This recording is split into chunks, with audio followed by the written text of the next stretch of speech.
Assalamualaikum warahmatullahi wabarakatuh.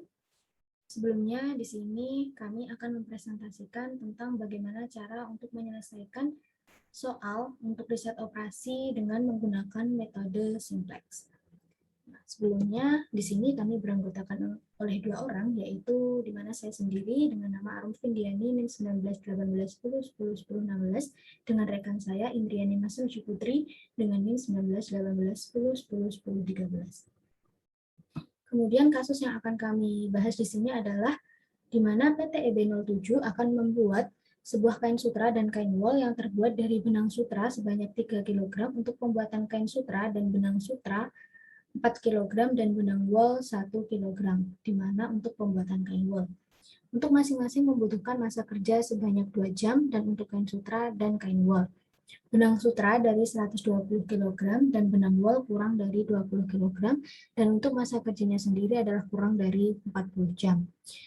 Nah, berapakah yang harus diproduksi oleh PT EB07 untuk mendapatkan sebuah laba maksimal dengan sebuah fungsi Z sama dengan 30x1 ditambah 40x2. Kemudian di sini kami sudah membuat tabel kesimpulan dari kasus tersebut, di mana untuk produk kain sutra membutuhkan benang sutra sebanyak 3 kg, benang wol 0 kg, dan membutuhkan masa kerja sebanyak 2 jam, maka akan memperoleh laba sebesar 30. Kemudian untuk produk kain wol, membutuhkan benang sutra sebanyak 4 kg dan benang wol sebanyak 1 kg dan membutuhkan masa kerja sebanyak 2 jam untuk memperoleh laba sebesar 40. Di mana benang sutra sendiri maksimumnya yaitu 120 dan untuk benang wolnya maksimumnya yaitu 20 kg dan untuk masa kerjanya yaitu maksimumnya adalah 40 jam. Kemudian penyelesaian dengan metode simplex, di sini kami sudah menemukan fungsi tujuan dari kasus tersebut, di mana fungsi tujuannya adalah maksimum Z, yaitu 30x1 ditambah 40x2, dan untuk fungsi kendalanya sendiri, yaitu untuk benang sutra sama dengan 3x1 ditambah 4x2 kurang dari sama dengan 120, dan untuk benang wolnya yaitu x2 kurang dari sama dengan 20, dan untuk masa kerjanya sendiri yaitu 2x1 ditambah 2x2 kurang dari sama dengan 40. Dan untuk batasan non negatif yang didapat adalah X1 dan X2 lebih besar sama dengan 0. Kemudian dengan metode simplex kita perlu merubah fungsi-fungsi tersebut ke dalam bentuk standar. Maka fungsi tujuan dalam bentuk standar akan menjadi maksimum Z sama dengan 30x1 ditambah dengan 40x2 ditambah 0s1 ditambah 0s2 ditambah dengan 0s3. Dan untuk fungsi kendalinya sendiri dalam bentuk standar yaitu benang sutra sama dengan 3x1 ditambah 4x2 ditambah dengan S1 sama dengan 120, dan untuk benang wolnya sendiri yaitu X2 ditambah dengan S2, maka sama dengan 20. Dan untuk masa kerjanya yaitu 2x1 ditambah 2x2 ditambah S3, maka akan sama dengan 40. Maka di sini kita mendapatkan batasan negatifnya untuk X1, X2, S1, S2, dan S3 adalah lebih besar sama dengan 0. Lebih besar sama dengan 0. Nah, kemudian akan dilanjutkan oleh rekan saya.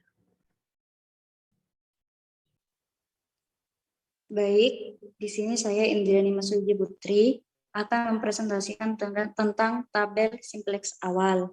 Yang pertama adalah basis. Basis ini garisnya berupa X1, 2, S1, S2, dan S3.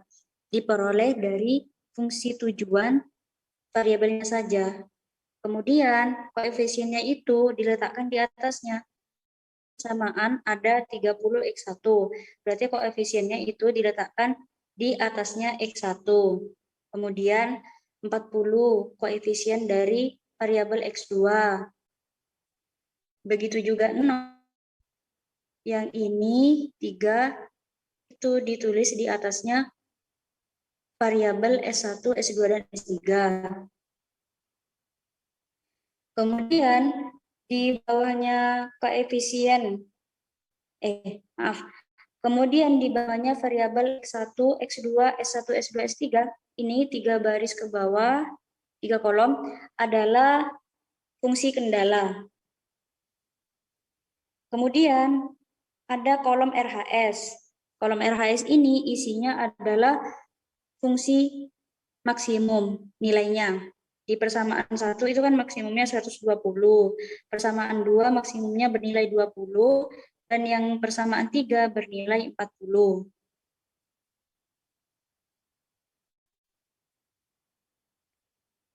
Kemudian selanjutnya, di basis juga ada kolom S1, S2, dan S3. Kolom ini membentuk variabel keputusan yang membentuk matriks 1, yang ini, matriks satuan. Kemudian kolom S1 itu isinya adalah 0 di kolom CB. Dapat dari mana? Dapat dari sini. Jadi nilainya ini sama ke sini.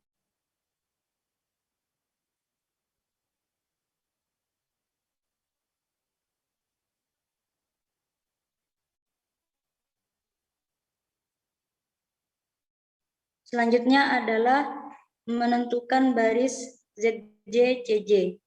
Yang pertama nilainya adalah min 30, diperoleh dari 0 dikali 3, ditambah dengan 0 kali 0, ditambah dengan 0 kali 2. Penjumlahan ketiga operasi ini hasilnya kan sama dengan 0. Kemudian 0 dikurangi dengan koefisien yang di atasnya, 30.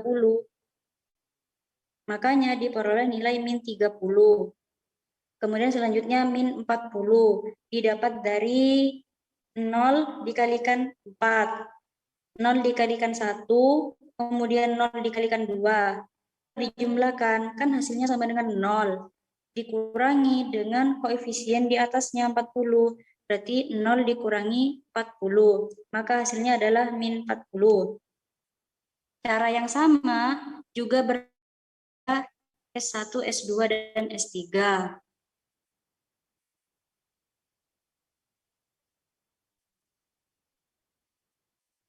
Setelah itu, kita menentukan rasio. Menentukan rasio pertama, yakni dengan menentukan kolom pivot yang paling kecil. Kolom pivot terkecil kan di nilai min 40. Berarti rasio yang pertama itu 120 dibagi dengan 4. Hasilnya 30. Kemudian 20 dibagi 1, hasilnya adalah 20. Lalu 40 dibagi 2, nilainya adalah 20. Setelah selesai menentukan rasio, kita ambil nilai rasio yang terkecil. Di sini kan ada dua nilai yang sama, 20 dengan 20. Kita lihat di pertemuan pivotnya, 2. Maka ini dijadikan sebagai matriks satuan. Berarti rasio yang diambil adalah yang di sini.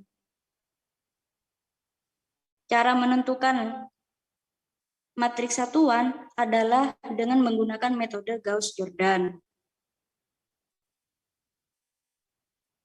Lanjut.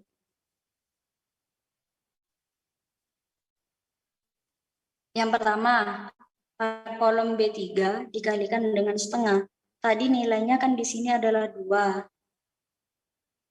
Dikalikan setengah, maka diperoleh 1. Sama juga di sini. Nilai awalnya 2 dikali setengah sama dengan 1. Cara yang sama itu berlaku di S2, S3, dan S1. Di kolom RHS juga. Tadi nilai awalnya kan 40. Kemudian dikalikan setengah juga, maka diperoleh nilainya adalah 40.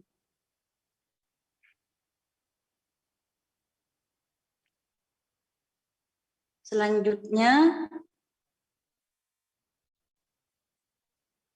min 1 dikalikan dengan B3. Tadi kan B3 di sini nilainya adalah 1. Dikalikan dengan min 1, maka diperoleh min 1. Oh, salah. Selanjutnya adalah min 1 dikalikan B3. Min 1 dikali 1 sama dengan min 1. Ditambahkan dengan B2. B2 tadi nilainya adalah 1. Berarti min 1 tambah 1 sama dengan 0. Kemudian min 1 dikali B3. Min 1 kali 1 sama dengan min 1. Ditambahkan dengan B2. B2 itu awalnya adalah bernilai 0. berarti min 1 ditambah 0, diperoleh hasil adalah 1. Cara yang sama juga berlaku pada S2, S1, dan S3.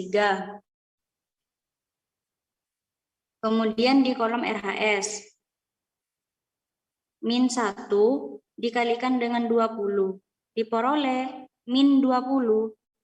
Min 20 ditambah dengan B2-nya, ditambah 20, berarti 20 ditambah min 20 diperoleh nilainya 0.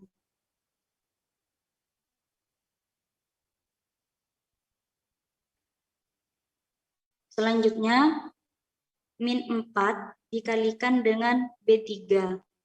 Min 4 kali 1 sama dengan min 4. Kemudian ditambahkan dengan B1 yang awal tadi nilainya adalah 4. Min 4 ditambah dengan 4 didapat 0. Selanjutnya, min 4 dikalikan 1 sama dengan min 4. Ditambah dengan B1 yang nilai awalnya adalah 3.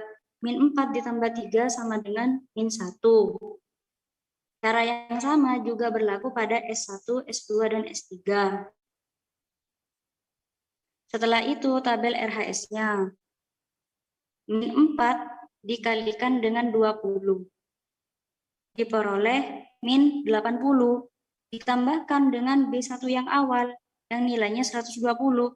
Berarti 120 ditambah min 80 sama dengan 40.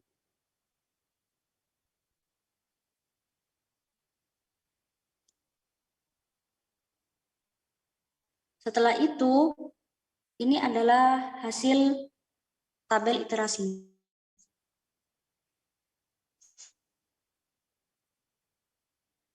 Kemudian mencari tabel ZJCJ. Yang pertama hasilnya adalah 10. 10 ini diperoleh dari 40 dikali 1 dikurangi dengan 30 sama dengan 10.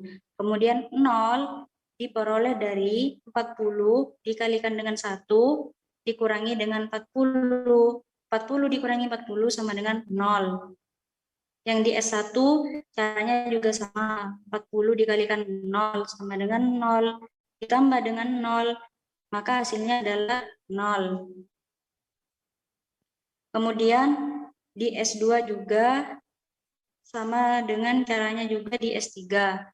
Di RHS itu untuk mendapatkan nilai maksimum diperoleh dari 40 dikalikan dengan 20. Maka diperoleh nilai maksimum Z adalah 800 dan nilai maksimum X2 adalah 20.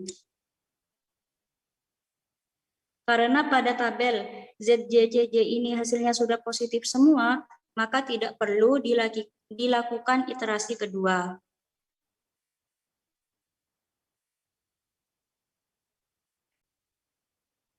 Sekian dari presentasi kami. Mohon maaf atas salah kata dan kekurangannya. Wassalamualaikum warahmatullahi wabarakatuh.